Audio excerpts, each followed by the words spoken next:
Hello everyone, welcome in 6th standard. My dear students, today we are going to start our new poem that name is Spring Quiet. See, this poem written by Christina Rossetti.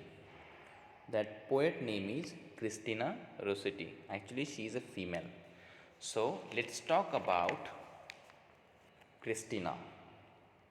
My dear student, let me tell you about Christina. She born on 1830. Actually, she was an English poet who was educated at home by her mother. Here is a very interesting story. It means that from this sentence we can analysis about her. She was brilliant. Why? Because she was educated at home by her mother, as well as she one of the most famous English woman poets. She was a sister of the poet painter. Her name is Gabrielle Rossetti. She wrote a variety of poems focusing on devotional writing and children's poetry. So from that poems, here is one. Right now, she is presenting in front of you or for 6th standard. That name is Spring Quiet. Dear student, in Spring Quiet, here is poet. Actually, she want to tell her feeling about that spring and winter. In shortly about that nature. उस nature के बारे में उनकी वो feeling बताना चाहती है. So, right now I am going to read stanza wise, and after that I will be explain. Now, just see first stanza. Gone where but the winter, come where but the spring. I would go to a covert where the bird sing. Let's see. Here is a poet describe about her feeling about winter, spring, and his wishes. Just see. According to this stanza, she said, "Gone where but the winter, come where but the spring." Okay, means winter जैसे winter जाता है, after that winter और spring के बीच में, according to or during that duration, season, what we call it, we just call it spring, वसंत ऋतु. वसंत ऋतु में क्या होता है? What happened in spring season? If you will just observe all plants, trees, boughs, bushes, so it look like a very greeny places. काफ़ी हरे भरे लगते हैं, वो हरे हरे लगते हैं, है ना?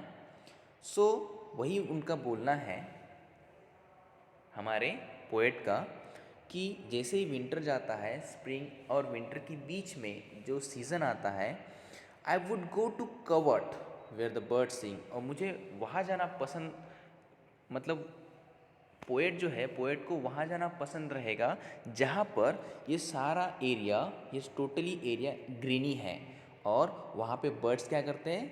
गाने गाते हैं, singing. That's why she said that I would go to covert where the bird sing. What is the meaning of covert?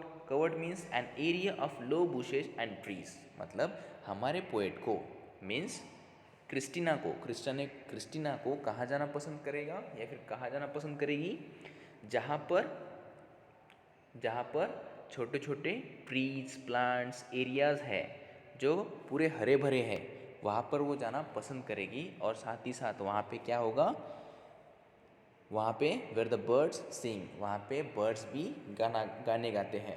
ऐसी जगह पर जाना उसे पसंद करेगा या फिर वो पसंद करेगी. Right. Then next, what is the next? Next is in next stanza, where in the white thorn sings a thrush and a robin sings in the holly bush. In that second stanza, just see. In that first line, she just described about where in the white thorn. Whitethorn means what that small small tree, है ना, छोटे छोटे tree. If you will just observe in hill area, okay, अगर आप किसी hill area में देखते हो या फिर क्या कहते हैं हम उसे टेकड़ी, जिसे हम टेकड़ी भी कहते हैं, तो वहाँ पे देखिए आप, you can observe that there are whitethorn tree, मतलब छोटे छोटे ब्यूशेस, छोटे छोटे ट्रीज़ होते हैं, है ना, उनकी लंबाई ज़्यादा नहीं होती है. सो उनका यही कहना है, where in the whitethorn saying a thrush. Thrush means what that bird, एक टाइप के बर्ड होते हैं, पंछी, है ना, एक टाइप के पंछी होते हैं जो वो special type means what that, special type means what that a bird with a brown back and a spotted chest. मतलब उनकी जो बैक होती है वो बैक कैसी होती है, ब्राउन कलर की होती है, एंड उनके चेस्ट पे स्पॉटेड होते हैं, है ना, मतलब कुछ सर्कल्स होते हैं. So where in the whitethorn saying a thrush, मतलब वो ऐसे जगह पे जाना पसंद करेगी कि जहाँ पे छोटे छोटे पेड़ है, छोटे छोटे पेड़ है, और वहाँ पे कुछ ऐसे पंछी है, जहाँ पे कुछ ऐसे पंछी है, just like saying a thrush, मतलब उस टाइप के, उस प्रकार के पंछी वहाँ पे क्या करते हैं, गाना गाते हैं. And robin sings in the Holi Bush. After that again here is one again bird name robin, okay, robin, that is one bird name. So again उसका ये कहना है कि and a robin sings in the holy bush, और उस जगह पर जाना पसंद करेगी कि जहाँ पे रॉबिन भी गाने गाते हैं, है ना, होली बुश में. Then full of fresh scents are the budding bough arcing high over a cool greenhouse. See, just imagine in your brain, you can see here atmosphere. आप यहाँ पे राइट साइड में कुछ एटमॉस्फेयर देख पा रहे हो, नेचर देख पा रहे हो. कैसा लग रहा है वो नेचर, काफ़ी हरा भरा लग रहा है ना. अभी देखो वहाँ पर देखो, आप देख सकते हो कि यहाँ पर क्या है, रॉबिन है ना, मतलब पंछी है, बर्ड्स है, देयर नेट्स अल्सो, उनके छोटे छोटे नेस्ट भी हैं, right. And as well as यहाँ पर देखो ब्रिज भी है, ओके. अभी इमेजिन करो आपके ब्रेन में ऐसी जगह पर आपका घर है, ऐसी जगह पर आपका घर है, और जब आप सुबह सुबह उठोगे तब आपको जो एयर मिलेगी वो एयर कैसी रहेगी, फ्रेश एयर रहेगी, नेचर थ्रू फ्रेश एयर रहेगी. और अभी यहाँ पे इतना हरा भरा एरिया है, that is totally greeny area, so definitely there will be flowers also, है ना, वहाँ पे फूल पौधे भी होंगे. तो उस फूलों की जो सुगंध है, scent, what can we call it, scent. तो वो सेंट क्या होगी, that scent will mix in that air, उस हवा में वो सेंट मिक्स होगी, है ना. So that's why Christina said full of fresh scents are the budding bough arcing high over a cool greenhouse, है ना, मतलब वो जो एयर है वो एक सेंट की तरह स्प्रेड होगी, और वो जगह पे कैसी रहेगी, या फिर उस जगह में क्या क्या होना चाहिए, are the budding bough arching high over means bridge, it means that bridge, you can see here bridge, है ना, that is bridge. Now arcing high over a cool greenhouse, okay, means what that, cool greenhouse means what that, in that case just imagine, ऐसे nature में अगर आपका घर होगा तो उस घर को आप ग्रीन हाउस ही कहेंगे. वाई, बिकॉज आपके घर के अड़ोस पड़ोस में या फिर surrounded area, near about that surrounded area, that area is totally greeny, right, that area is totally greeny, that's why that house we call it greenhouse, है ना, greenhouse, correct. Now so as type we just complete 3 stanza, so let's recall again one time, okay. first in that first stanza उन्होंने ये बोला है कि हमारे जो poet है, मतलब क्रिस्टीना ऐसी जगह पे जाना चाहती है कि वहाँ पे बर्ड्स गाने गाए, वहाँ पर बर्ड्स गाने गाए, वहाँ पे एरिया जो है वो टोटली ग्रीनी होना चाहिए, वहाँ पे पेड़ पौधे होने चाहिए, है ना. Then where in the whitethorn saying a thrush, वहाँ पे कुछ ऐसे भी बर्ड्स होने चाहिए, थ्रश, जिनकी बैक ब्राउन है, उनकी चेस्ट पे स्पॉटेड है, वो भी गाने गाने चाहिए, रॉबिन भी गाने गाने चाहिए, है ना. एक अलग टाइप का जो पंछी होता है उसे रॉबिन सिंग्स, वो भी वहाँ पे गाने गाने चाहिए। As well as full of fresh, मतलब वहाँ की एयर कैसी होनी चाहिए, फ्रेश होनी चाहिए, ये सुनाना चल रहा है अभी, फ्रेश होनी चाहिए, है ना। देन और वहाँ पे ब्रिज वगैरह होने चाहिए, पुल होने चाहिए, और वहाँ पे घर भी होने चाहिए, है ना, वहाँ पे घर भी होने चाहिए। यहाँ तक हमने देखा है। मतलब हमारे जो पोएट है ना, क्रिस्टीना की ये इमेजिनेशन चल रही है कि वो ऐसी जगह पर जाना चाहती है, कि वो ऐसी जगह पर जाना चाहती है। Now next see, full of sweet scents and whispering air which set softly we spread no snare. देखो अभी उनका इमेजिनेशन, मतलब क्रिस्टीना का इमेजिनेशन क्या हो रहा है, फुल ऑफ स्वीट सेंट। अभी देखो just for example, near about surrounded by area there will be some flowers, tree, plants as etcetera. So what will happen that, वो फ्लावर का स्मेल जो है, वो फ्लावर्स का जो स्मेल है वो एयर में मिक्स हो जाएगा, है ना। और जैसे ही वो फ्लावर्स का स्मेल एयर में मिक्स हो जाएगा, वो एयर क्या होगी, that air will be spread, है ना, that air will be spread. So that's why she said full of sweet scents and whispering air. मतलब वो जो सेंट है, वो जो स्मेल है, वो एयर के साथ क्या हो रहा है, विस्परिंग हो रहा है, मिक्सचर हो रहा है और इधर उधर फैल रहा है। Then which said softly we spread no snare. अब वो जो एयर है, वो जो स्मेल है, वो कैसे स्प्रेड हो रहा है, सॉफ्टली वो इधर उधर स्प्रेड हो रहा है। We spread no snare, snare means what that, trap.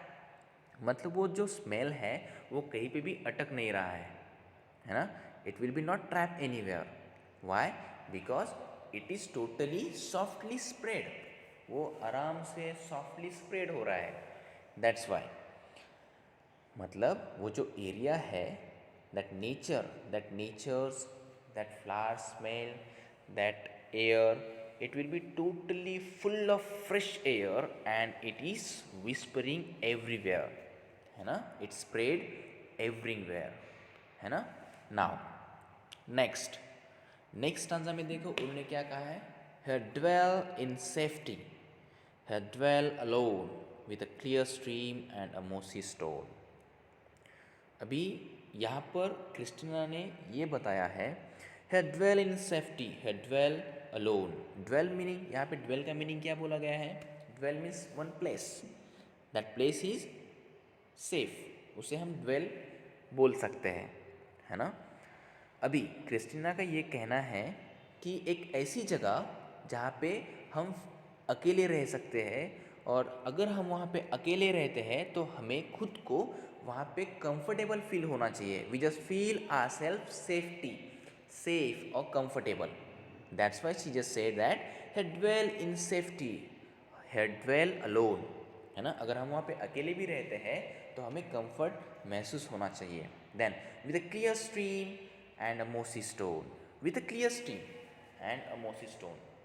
Clear stream means what that, नदियाँ, है ना, नदियाँ कैसी रहती है, कंफर्ट, नदियाँ कैसी रहती है, कंफर्ट, वो अकेले ही रहती है हर कहीं पे भी। मतलब यहाँ पे क्रिस्टीना ने उसे क्या किया है, एक सिमिली बताया है उसी के टाइप का, कि देखो इसी के साथ हमें या फिर इनके जैसे हमें रहना है।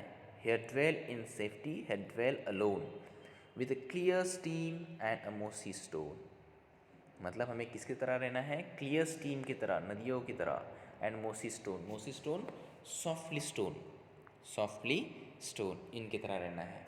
Then in last answer she describe और explain, here the sun shined most shadily, here the sun shine most shadily, okay, means what that, in this line she just describe about sun। अभी सन मतलब सूरज, सन कैसे shine कर रहा है, most शेडली, मतलब dark हो रहा है अभी, है ना, शेडली, अभी वो डार्क हो रहा है। Here is heard an echo of the far sea though far of it be. अभी सन के बारे में यहाँ पे बताया गया है कि सन कैसे हो रहा है, सन अभी डार्क हो रहा है, as well as here are और there are some echo also, there are some echo also. Just like for example, if you will go in a hilly area, so that times if you will be pronounce some words, so that times what will happen that आपको वो words बार बार repeated सुनाई देगा, है ना, repeated सुनाई देगा. इसका meaning क्या हुआ है, what we call it for that situation, that is echo, है ना. इको वॉइस मतलब एक ही वॉइस बार बार आती है ना. जैसे अगर मैं बोलता हूँ श्रीशांत श्रीशांत श्रीशांत, ये आवाज़ क्या हो रही है, रिपीटेड आ रही है, राइट, रिपीटेड आ रही है. So it is known as echo. Clear. So here the sunshine is more shadily, here is heard and echo. Okay, मतलब वो जगह कैसी होनी चाहिए, वहाँ की प्लेस इको भी होनी चाहिए. देन ऑफ द फर्स्ट सी दो फॉर ऑफ इट बी, और यहाँ के आसपास जो समंदर है, समंदर की आवाज़ भी यहाँ तक आनी चाहिए, वो भी आवाज़ यहाँ तक आनी चाहिए. दो फॉर ऑफ इट बी, है ना, मतलब वो दूर दूर से आवाज़ यहाँ तक आनी चाहिए, right. So as type Christina describe this poem, है ना, उन्होंने ये पोयम इस टाइप से डिस्क्राइब की है कि उन्हें किस जगह पर या फिर कैसी जगह पर जाना पसंद रहेगा. सो उन्हें कैसी जगह पर जाना पसंद रहेगा वो सब कुछ उन्होंने यहाँ पे मेंशन किया है ना. That was really wonderful poem. So my dear students, you have to listen or watch this video at least 2 times. After that you will understand clearly this poem, as well as one time you have to write this poem in your notebook and read loudly in your voice. Okay, when you will complete this procedure or this task, that times you will perfect in this poem. Okay, I hope you just understood this poem. Till then, see you, bye bye.